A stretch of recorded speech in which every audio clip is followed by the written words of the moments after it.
Alright, so we're here basically to get our first set of 1 million trees kicked off and have the CCC alumni group here.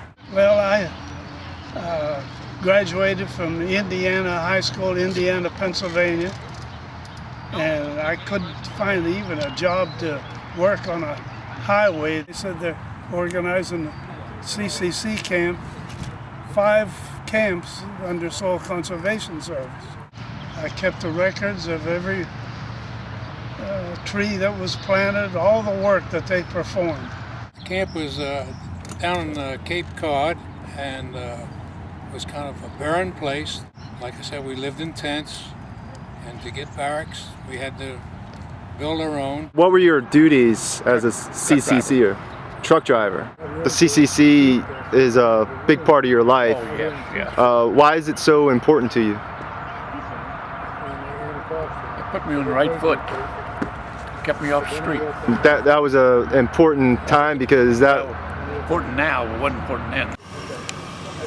The way our program works is young adults come to us and they get placed on a crew, and those crews do different projects. Mm-hmm. And sometimes they're paid, sometimes they're not paid. It runs the gamut depending on each individual's circumstance. The barrels that you see here are a water conservation and water quality improvement initiative. Every time we get barrels, we get them in, we drill, we cut, we assemble, clean them, and make sure labels are moved when we get them out. You know, this being the 75th anniversary, we really hold strongly to the legacy of the CCC and the WPA with the Corps. We've actually got pictures of old CCC photographs that we enlarged, and we juxtapose those against our Corps members in modern day doing similar situations. It's really cool. A friend told me about Milwaukee Community Service Corps, so I had to check it out for myself. Yeah. And like I said, I came down here, and I'm a hands-on person. Right. So anything hands-on, when I first got here, I was doing carpentry, working on houses, you know. So gotcha. Anything using my hands, I'm all right with. Our plan is to plant oak trees. Mm-hmm.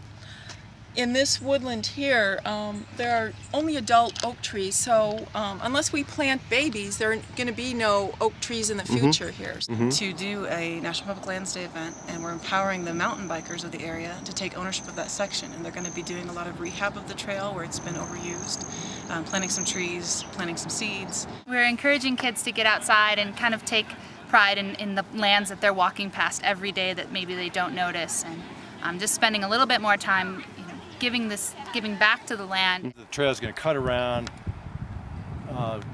maybe to that little saddle over there and then keep going around. 2 years ago, I approached the new director for the Department of Fish, Wildlife and Parks, State Parks, and said we need to figure out more ways to get kids from local communities engaged with our state park system. And kind of using the Conservation Corps model, actually having those kids go and invest themselves in developing trails, habitat, doing weed control, things like that, and give them a real personal investment. These kids are giving a little bit of blood, sweat, and tears to these projects, you know, they can come back here with their kids and say, I built this trail. That's awesome. What do you think about all of these other youth conservation corps and how they carry on the legacy of the Civilian Conservation Corps? Well, I think it's a good start that they are getting something like that going, but they need to expand for a few more thousand people. You get some more money from Congress to expand and work in our parks and forests. And how do you feel that you're being recognized right now by the younger generations? Well, I think it's got to be the thing because of Alumni Association, there's not very many of us left, so we need the new legacy team and the present generation to carry on.